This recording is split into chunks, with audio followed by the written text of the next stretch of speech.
നല്ല സിനിമ.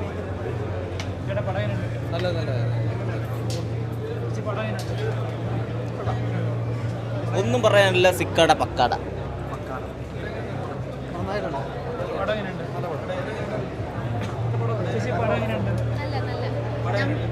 നല്ല സാർ, നല്ല സിനിമയാണ്. നല്ലൊരു മെസ്സേജുള്ള നല്ല മൂവിയാണ്. ഇതിൽ പാടിയിട്ടുണ്ട്.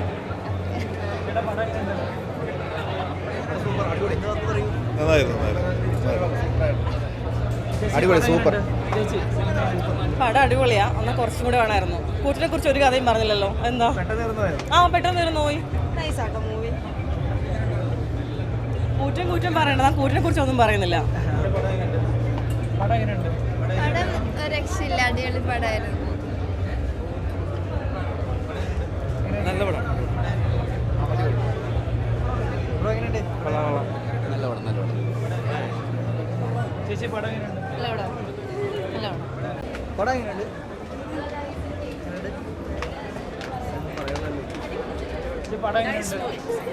It has a lot of surprises and it is very interesting.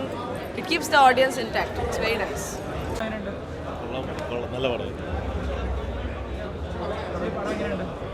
അടിപൊളിയായിട്ടുണ്ട്.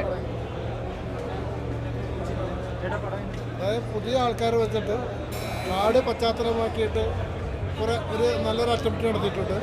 അതിൻ്റെ എടുത്തു പറയത്തൊക്കെ വെച്ചിട്ടുണ്ടെങ്കിൽ അതിൻ്റെ BGM പാട്ടുകളുമാണ്. പിന്നെ നടിയടന്മാരൊക്കെ പുതുമുഖങ്ങളാണെങ്കിൽ അവരുടെ വേഷങ്ങളൊക്കെ അവർ ഭംഗിയാക്കാൻ ശ്രമിച്ചിട്ടുണ്ട്.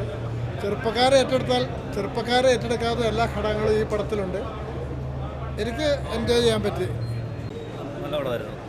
നമ്മൾ ഇതുവരെ തിയേറ്ററിൽ എക്സ്പീരിയൻസ് ചെയ്തിട്ടില്ലാത്ത രീതിയിലുള്ള ഒരു നല്ല, നമുക്ക് പെട്ടെന്ന് ക്യാച്ച് ചെയ്യാനും ഭയങ്കരമായിട്ട് നല്ല മൂടൊക്കെ തരും. ചിലപ്പോൾ നമ്മളെ അങ്ങ് കൊണ്ടുപോകും. നല്ല സീനൊക്കെയാണ്. നല്ലതായിട്ട് ചിലപ്പോൾ പിന്നെ ഒരു ഹൊറർ മൂവ് ഭയങ്കര സെറ്റപ്പായിട്ട് നമുക്ക് ഫീൽ ചെയ്യും. അടിപൊളിയായിട്ട് സെറ്റപ്പായിട്ടുണ്ട്. എല്ലാവരും വന്ന് കാണണം. നല്ല മൂവിയാണ്. ഒരു പുതിയ എക്സ്പെരിമെൻ്റൽ മൂവി. നന്നായിട്ടുണ്ട്. എല്ലാവരും നന്നായി.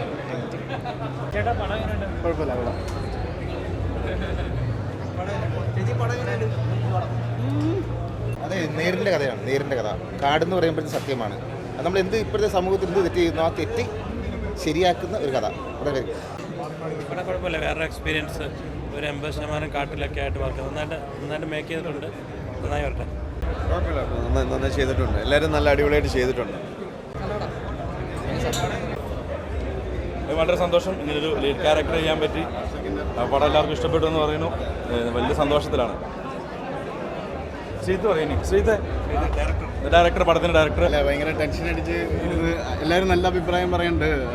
സെക്കൻഡ് ഹാഫൊക്കെ നന്നായിട്ട് കണക്റ്റായി എന്നാണ് പറയുന്നത്. സോ വളരെ സന്തോഷമുണ്ട്. ഞങ്ങളുടെ ഈ എഫേർട്ട് എല്ലാവരും ഇന്നിപ്പോൾ അത്യാവശ്യം നല്ല രീതിയിൽ ഹൗസ്ഫുള്ളായിട്ട് പോകുന്നുണ്ട്. പിന്നെ പല സ്ഥലങ്ങളിലും ഫാസ്റ്റ് ഫില്ലിംഗ് ആയിട്ട് പോകുന്നുണ്ട്. വളരെ സന്തോഷം. ഈ ചെറിയ ചിത്രത്തിന് കിട്ടുന്ന ഞങ്ങളുടെ ഹാർഡ് വർക്കിന് കിട്ടുന്നൊരു എഫേർട്ടാണിത്. So thank you very much. അതിൽ പ്രധാന കഥാപാത്രം ചെയ്ത ഒരാളാണ് ചേച്ചി. എല്ലാവരും കണ്ടായിരുന്നു, മൂവി കണ്ടായിരുന്നു. എല്ലാവരും പോയി കാണുക. നല്ല രസമുണ്ട്. ഞങ്ങള് വേറൊരു പ്രധാന കഥാപാത്രം ചെയ്ത ആളുകളാണ് കേട്ടോ.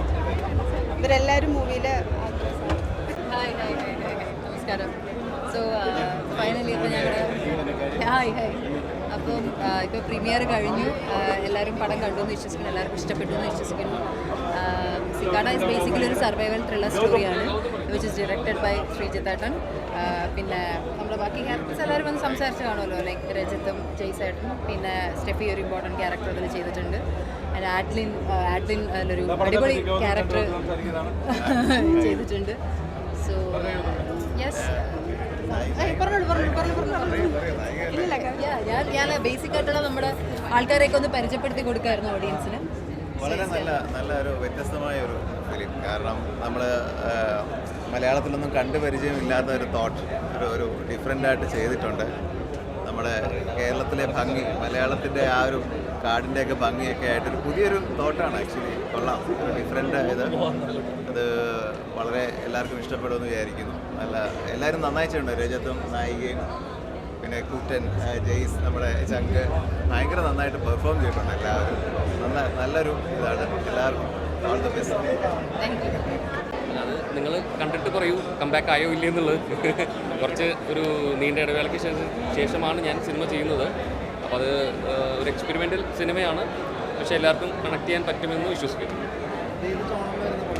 ഒരു എക്സ്പെരിമെൻ്റൽ ഫിലിമാണ്, അതായത് ഒരു ത്രില്ലർ സ്വഭാവത്തിലുള്ള സംഭവമാണ്. പക്ഷേ അതിലൊരു ഒരു സോ കോൾ കർമ്മ അല്ലെങ്കിൽ അങ്ങനത്തെ ഒരു രീതിയിലൊക്കെ ടച്ച് ചെയ്യുന്ന ഒരു വുമൺ എംപവർമെൻറ്റും അല്ലെങ്കിൽ എന്താ പറയുക അത്തരത്തിലുള്ള സോഷ്യൽ ഇഷ്യൂസ്, ഇപ്പോൾ ഓവർ യൂസേജ് ഓഫ് ഡ്രഗ്സ് തുടങ്ങിയിട്ടുള്ള ഒരുപാട് ഇഷ്യൂസിനെ ടച്ച് ചെയ്തുകൊണ്ട് പോകുന്ന ഒരു പ്രകൃതി സിനിമയാണ്. അപ്പോൾ അതുകൊണ്ട് കാണാൻ പറ്റും തീർച്ചയായിട്ടും. കാരണം പക്ഷേ സ്ട്രിക്ട്ലി ആണ്, അപ്പോൾ അതുകൊണ്ട് 18 വയസ്സിന് താഴെയുള്ളവർക്ക് വരാൻ ബുദ്ധിമുട്ടായിരിക്കും. പക്ഷേ ഇതിനൊരു കണ്ടന്റ് വൈസ് ഒരു ഉദ്ദേശശുദ്ധിയുണ്ട്, അത് ഡെഫിനറ്റ്ലി എല്ലാവർക്കും എത്തുമെന്ന് വിശ്വസിക്കുന്നു.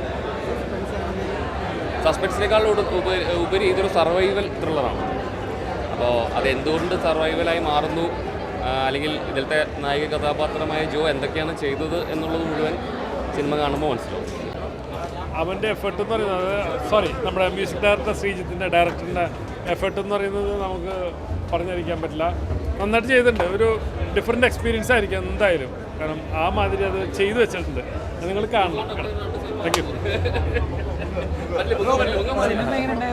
സിനിമ നല്ല സിനിമയാണ്, നല്ല അറ്റംപ്റ്റാണ്. ഐഡിയ വളരെ നല്ലതായിരുന്നു. ചെറിയ ബഡ്ജറ്റിലാണെങ്കിൽ അവർ ഇത്രയും ശരിക്ക് ചെയ്യാൻ പറ്റില്ല അവർക്ക്. വർക്കും കൂടിയാണ് ക്യാമറമാൻ്റെ നവീൻ രാജ്. അല്ല, നല്ലൊരു എക്സ്പീരിയൻസ് തന്നെയായിരുന്നു ഇതിൽ.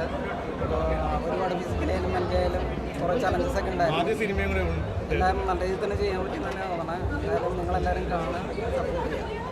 കുഴപ്പമില്ലായിരുന്നു, നല്ലായിരുന്നു, വലിയ കുഴപ്പമില്ല. അയ്യോ, ഞാൻ കോളിലായിപ്പോയത്. കുഴപ്പമില്ലായിരുന്നു, മൊത്തത്തിലൊരു കുഴപ്പമില്ലായിരുന്നു. റെസ്പോൺസ് ഇവിടെ ഓഡിയൻസിൻ്റെ റെസ്പോൺസ് വലിയ കുഴപ്പമില്ലായിരുന്നു. എനിക്ക് കുഴപ്പമില്ല തോന്നി, കുഴപ്പമില്ല. എന്തോ പെട്ടെന്ന് തീർന്നു, പക്ഷെ കുഴപ്പമില്ല. മൊത്തത്തിൽ ആ ഒരു പടത്തിന് അത്രയും കറക്റ്റ് ആണെന്ന് തോന്നുന്നുണ്ട് ലെങ്ത്. ശരി എന്നാൽ ഓക്കെ.